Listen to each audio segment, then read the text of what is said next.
Imagine this. You finally meet someone, like you've been texting them for weeks, right? Yeah, the buildup is huge. Exactly. You walk into the cafe, you spot them, they look up, they smile at you, and they say, "So tell me about yourself."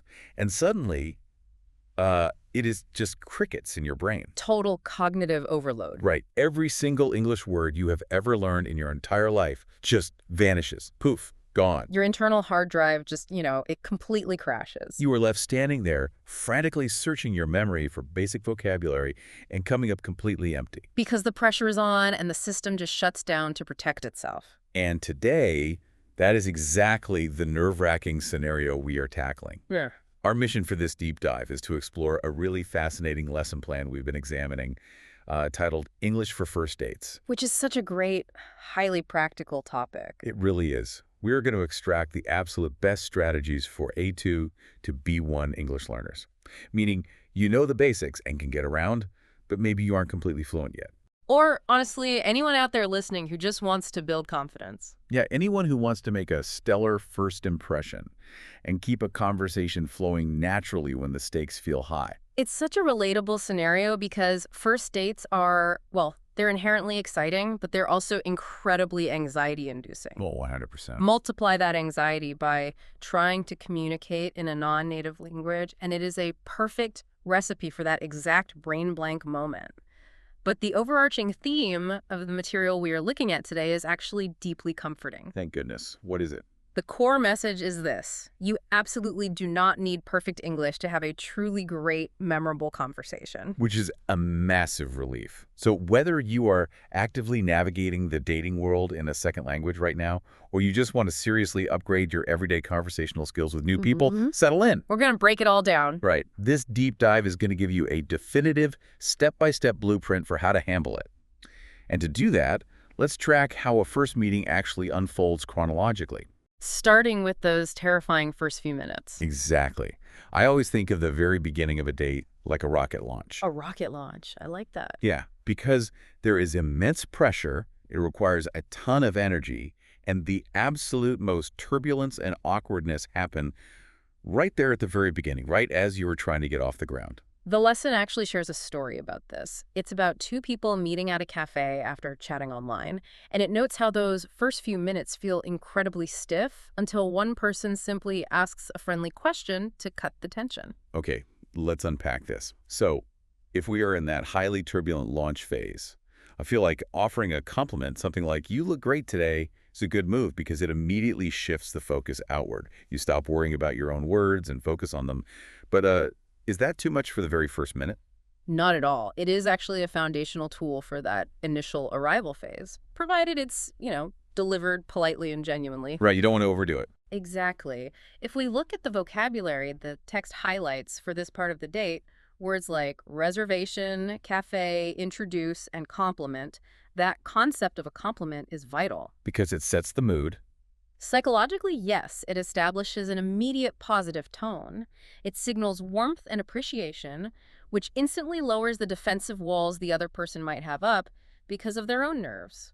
You have to remember, they are likely just as nervous as you are. That makes total sense. Yeah. You are basically offering an olive branch to their anxiety. But what about the person who is just terrified of stumbling over their pronunciation in that crucial first minute? How do they avoid the brain blank? The material offers very specific strategies to reduce that initial nervousness, and the most effective one is cognitive offloading. Okay, cognitive offloading. What does that actually look like? You do this by having simple, pre-planned, friendly phrases locked and loaded in your mind. You do not need to invent poetry on the spot. Right, you just need a safety net. Having a mental script for those first 30 seconds acts as that conversational safety net, so your brain doesn't have to work so hard. The text suggests having phrases ready like, "It's great to finally meet you," or "How was your day?" or a highly practical, "Did you find the place easily?" I love "Did you find the place easily?" It's such a brilliant, low-stakes question. It is, and the mechanics behind why it works are fascinating. Logistical questions like that ground both of you in the shared physical environment. So it gets you out of your own head. Precisely. It requires a very simple answer. It shows you care about their experience, and most importantly, it gives you both a second to just breathe and settle into the physical space. It transitions you smoothly from the awkward standing greeting to actually being present together. Okay, so the Did you find the place easily? Question gets you both seated and breathing normally. The panic is gone. The rocket is in orbit. Yes. But now you have an entirely new problem. You have 45 minutes ahead of you, and you can't just keep asking for directions. Right. The greeting phase is officially over. Exactly. You aren't just trying to survive the greeting anymore. Now you have to genuinely get to know this person without sounding like you are conducting a rigid job interview. And if we connect this to the bigger picture, great first dates aren't about asking dozens of rapid-fire questions like an interrogator. Which is what we tend to do when we panic. Yes, we just grill the other person. But as the lesson notes, dates are about listening, sharing stories, and making the other person feel comfortable in your presence. So the vocabulary focus shifts here. It does. This is where the core vocabulary shifts to broader life themes. The text highlights words like hobby, passion, career, family, travel, and goals. These are the pillars of getting to know someone's identity. Wait, let me jump in here. I'm looking at a quick quiz from the lesson plan, and I'd argue it gets a bit contradictory. Oh, how so? Well, it asks, which question sounds more natural? What is your favorite food? Versus, what's your favorite place to eat around here? I have to be honest, aren't those essentially the exact same question? Why does the source insist the second one is better? Yeah. They both just ask what you want to put in your mouth? I see what you mean. On the surface, they seem identical, but functionally, they produce entirely different conversational results. Okay, break that down for me. What is your favorite food? Is what we call a closed-ended or highly limiting question. The answer might just be pizza. And then the conversation stalls. Right. Then you have to invent a completely new question from scratch, which is incredibly taxing if you are speaking a second language. But what's your favorite place to eat around here is fundamentally different. It invites a narrative. Because it roots the question in their actual lived experience in the neighborhood. Precisely. It naturally leads to stories. They might tell you about a hidden gem of a restaurant they discovered or a past experience they had there, and it opens the door for shared recommendations. Ah, so you weren't just asking for data points. You were asking for a story. Yes.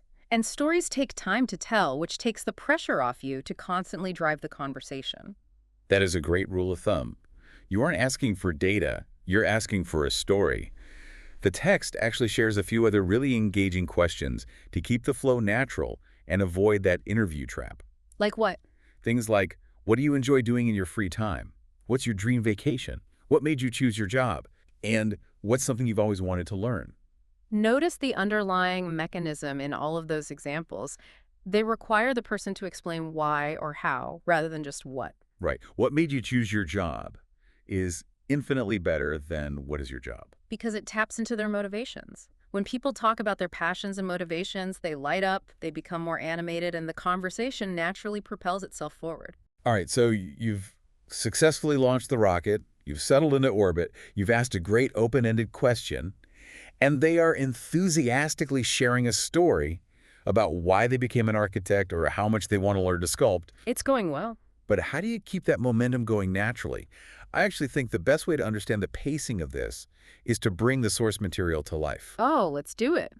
Yeah, let's act out the specific sample coffee shop roleplay provided in the text.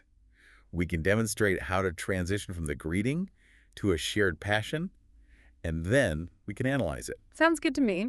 I'll play the slightly nervous person who arrived first. You walk in. Ready? Ready. Let's do it. Hi. It's so great to finally meet you. Did you find the cafe easily? I did, thanks. It's great to meet you too. I actually love this neighborhood. Oh, me too. Let me grab my coffee. Yeah. So I remember from your profile, you mentioned you have a lot of hobbies. What do you actually enjoy doing in your free time? Well, lately I've been really focused on photography. I love taking my camera out on the weekends and just exploring the city. Really? That sounds so fun. What kind of things do you usually take photos of? Mostly street photography and architecture. I'm actually saving up for a trip to Japan to photograph the temples there. Travel is probably my biggest passion right now. Me too. Yeah. I've never tried photography, but I went to Kyoto a few years ago, and the architecture is incredible. Tell me more about what you want to see there. And scene. Let's pause there.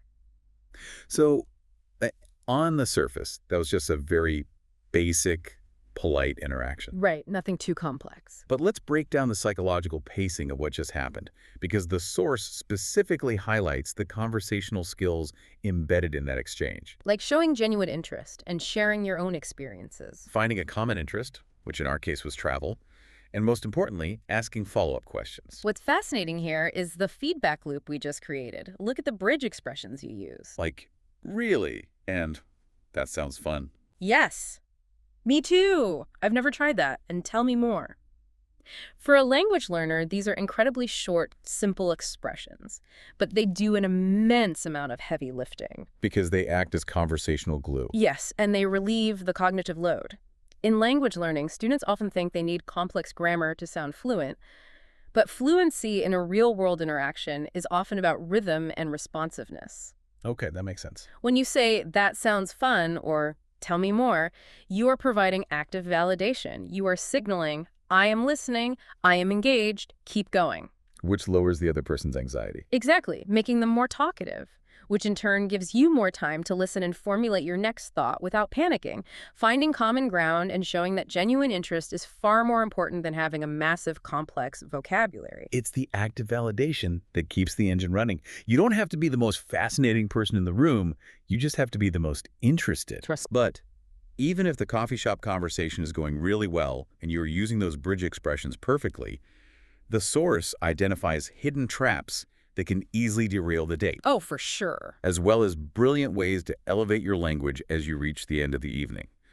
Let's list the top mistakes to avoid first. These are crucial because even native speakers fall into these traps constantly when they are nervous. Mistake number one from the text is talking only about yourself. Eh. And this usually happens because of nervousness, right? Yeah. We just fill the silence with our own rambling because we are terrified of a pause. Exactly, but a good conversation must be balanced. Right. Mistake number two is asking very personal questions too early. The advice is to start with light topics. Don't dive into their childhood trauma before the coffee even arrives. It completely ruins that gentle pacing we just talked about. And mistake number three is the exact opposite of talking too much, which is giving very short answers. The material gives a great example of this. If someone asks what you like and you just say, "I like music," period, full stop, it completely kills the momentum. It really does. The text suggests expanding it just slightly to something like, "I listen to jazz whenever I'm driving." Giving a one-word answer like, I like music, is essentially like handing someone a locked box. They know something is in there, but you haven't given them the key to open it. They're just left staring at it. Exactly. But adding whenever I'm driving hands them the key. Now they have options. They can ask about road trips, they can ask what kind of car you drive, or they can ask about your favorite driving playlists. You have to give them a thread to pull. That is a perfect way to visualize it. You have to provide the key. And this ties directly into mistake number 4, which is worrying too much about grammar. Oh, that's a big one. When you are hyper-focused on conjugating verbs perfectly in your head, you end up handing out those locked boxes because short sentences are easier to translate. So the lesson is to focus on being clear, relaxed, and interested, rather than grammatically flawless. Exactly, and to help with that, they provide these advanced fluency tips. Here's where it gets really interesting. I want to know how to upgrade basic sentences into more expressive, natural English phrases. Well, let's look at a few. The lesson suggests changing a basic phrase like, "you're nice," to something like, "I'm really enjoying talking with you." I find that fascinating. It feels like one is judging a trait while the other is sharing an experience. That's a brilliant distinction. When you say, "you're nice," you are evaluating them. It can sound a bit sterile or even slightly childish. Right. But "I'm really enjoying talking with you" is an expression of your own internal state. It's much more sophisticated, highly genuine, and it makes the other person feel successful because they are actively contributing to your enjoyment of the evening. The text has another great upgrade. Instead of stating a flat fact like, I like traveling, it suggests upgrading to, I'm always looking for my next adventure. I love that one. It paints such a different picture of who you are. I like traveling. Sounds like a checkbox on a dating profile. I'm always looking for my next adventure. Sounds like an actual personality trait. It sounds dynamic and engaging. It creates a vivid image. The text also provides a fantastic list of idioms to sprinkle in naturally to sound more fluent. Idioms are essentially cultural shorthand, right? Exactly. The material highlights expressions like "hit it off" when you connect instantly with someone, or "break the ice," which we explored earlier with those first compliments. They also include have a lot in common and keep in touch. These idioms are incredibly useful, provided you don't overdo them. Right, you don't want to use an idiom in every single sentence. But dropping one or two into the conversation proves that your English is integrated and natural, rather than just memorized from a textbook. And recognizing when to use an idiom like keep in touch leads us perfectly into stage 4, the final phase of the meeting. Right, because eventually the coffee cups are empty, you have to end the date. And the final fluency upgrade in the text actually bridges right into this exit strategy. Which is so important, because wrapping up a date awkwardly can undo all the great connection you just built. Exactly. Instead of defaulting to the basic, somewhat demanding phrase, let's meet again, the text suggests upgrading to a much softer, more conditional phrase. We should do this again sometime. Oh, we should do this again sometime. It's so much better. Let's meet again. Feels like you are trying to schedule a dentist appointment right then and there. It demands an immediate yes or no. Right. The softer phrase feels collaborative. It leaves the door wide open without forcing them to walk through it immediately.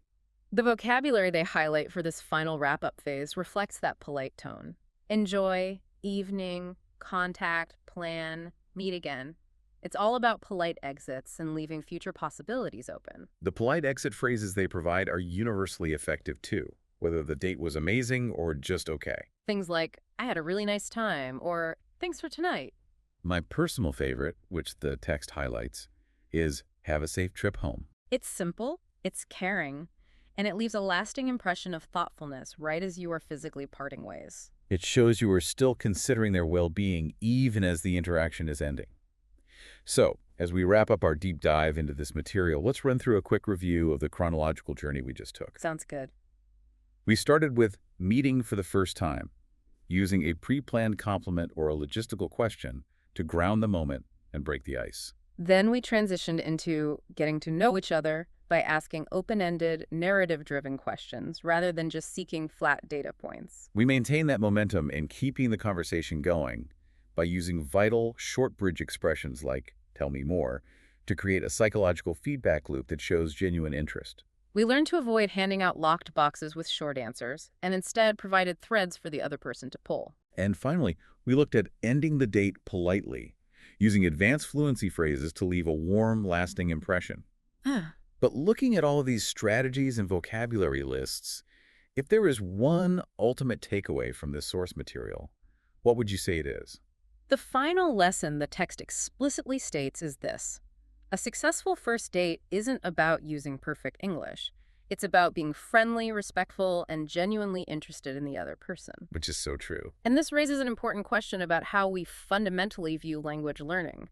We so often treat speaking a new language like a high-stakes performance. Like we're being graded. Exactly. We think we are on stage, and the native speaker sitting across from us is the judge, secretly grading our grammar and pronunciation. But this lesson plan reminds us that language is not a performance. It is simply a tool for connection. I absolutely love that framing. If the connection happens, if you both laugh, if you understand each other's stories, then the language was completely successful, regardless of how many grammatical errors you made along the way. Language is a tool for connection, not a performance to be graded. So what does this all mean for you, the listener? As we sign off today, I want to leave you with a final provocative thought, building on a closing question posed in our source material. The text asks the student, if you could plan your perfect first date, where would you go? I want you to really ponder that for a second.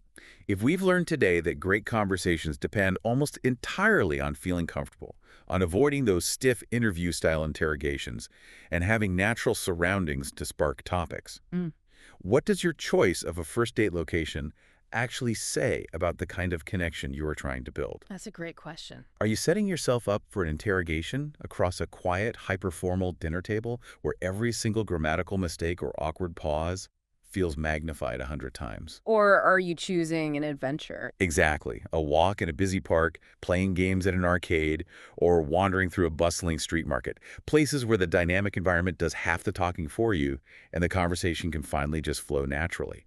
It takes the pressure off the language itself. It really does. It is something to think about the next time you find yourself staring across a table at someone new, hoping your brain doesn't suddenly forget every English word it ever knew. Thank you so much for joining us on this deep dive into the mechanics of a great first impression. Keep practicing, keep speaking, and we will catch you next time.